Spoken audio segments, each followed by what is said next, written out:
What's good, YouTube? It's your boy, Blue Blood Sports TV, back at y'all with another one.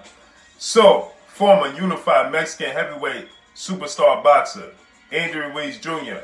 looks like he could be on a collision course with once beaten British heavyweight contender, Dillian the Body Snatcher Whyte, as Matchroom CEO and promoter Eddie Hearn, who promotes Dillian Whyte and promoted the last two fights, or co-promoted the last two fights with Andy Ruiz Jr. as he took on now current unified British heavyweight world champion Anthony Joshua.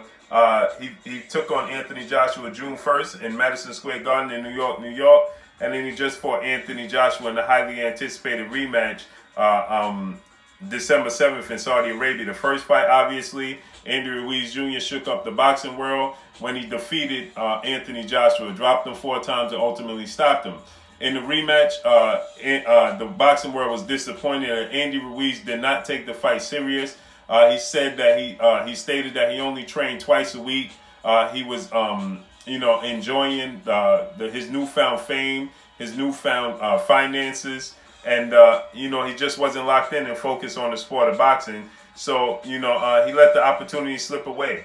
He came in at nearly 300 pounds. He came in at 83.6 pounds, which is 84 pounds. And then there was reports that on the night of the fight, he actually weighed upwards of 300 pounds, 302 pounds to be exact, right?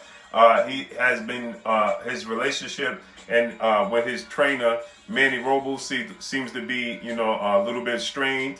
As he just wasn't committed. He stated that he trained himself for the fight, and it was a huge disappointment. He disappointed his fans and the boxing world, point blank and period, right?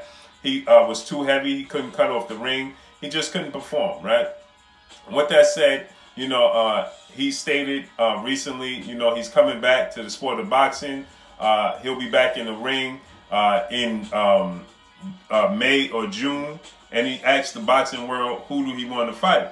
Who do they want to see him fight? Matchroom CEO and promoter Eddie Hearn chimed in the chat and stated that you need to fight Dillian Whyte. Now it seems like that could be a possibility, as I'm hearing that they could possibly have started verbal negotiations, meaning that it's intriguing for Andy Ruiz Jr. He's interested, and obviously Dillian Whyte wants it.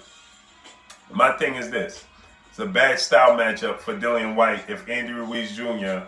is locked in and focused. If Andy Ruiz Jr. is locked in and focused, he is going to defeat and dominate Dillian Whyte. That's just what's going to happen. Styles make fights. Andy Ruiz Jr.'s style is all wrong for Dillian Whyte if he's locked in. If we get the version of Andy Ruiz that fought Anthony Joshua, could be a different story. But even that version is going to be tough for Dillian Whyte, as Dillian Whyte doesn't have a 6-inch height advantage and a reach advantage and athletic advantage, right? That's not Dillian Whyte's game plan. That's not his persona, right? He's not going to bounce around the ring, use boxing ability, jabbing, and using the ring. That's not his game plan. That's not his style. He's going to be there to get hit. He has stamina issues, right? And he's not, he's probably about 6'3".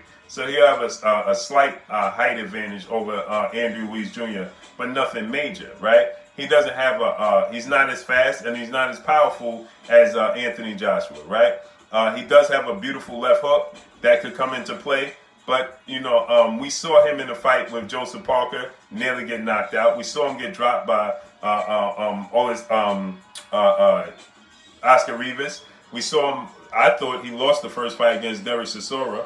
The second fight he was losing, but he caught Derek Chisora with a beautiful hook, knocked him out. Can't take that away from him, right? Joseph Parker nearly knocked him out in the 12th round. Joseph Parker, I thought Andy Ruiz defeated Joseph Parker. That was his only loss on his resume when he went into the first fight with Anthony Joshua, was Joseph Parker, in the fight that I thought Andy Ruiz won, right? And so I think that Andy Ruiz's ability to trade on the inside, trade when Dillian Whyte lets his hands go. See, when Anthony Joshua was stopped and they was trading, Andy Ruiz was getting the better of that exchanges, right?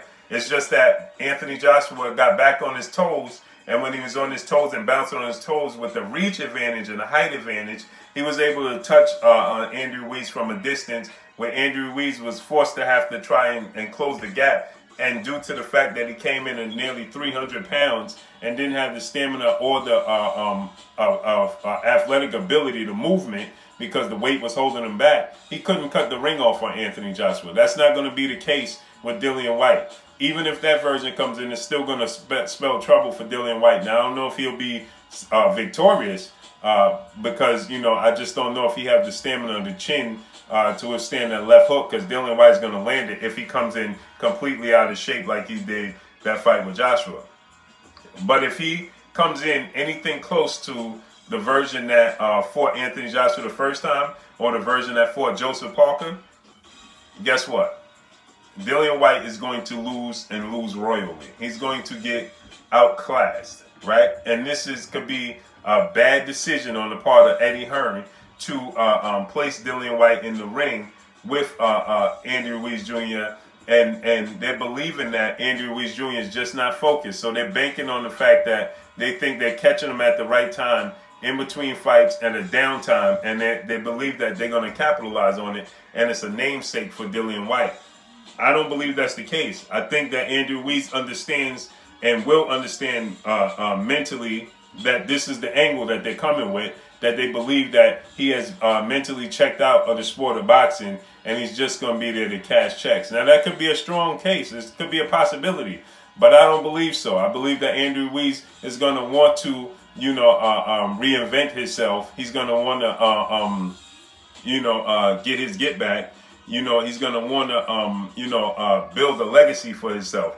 I believe that he's going to identify it and say, listen, here goes another opportunity. I got to seize this moment. I hope that's the mentality that he has, because that would make for a great fight. It's going to be an action-packed fight, and I expect Andy Ruiz Jr. to be victorious, because Dillian Whyte doesn't have the best chin in the world. Dillian Whyte is not the most athletic and not the quickest. Andy Ruiz is quicker. He's stronger. He's more athletic. Even you see, he didn't completely run out of gas against Anthony Joshua. He just didn't have the ability or the mobility to cut the ring off because he had so much weight on him, right?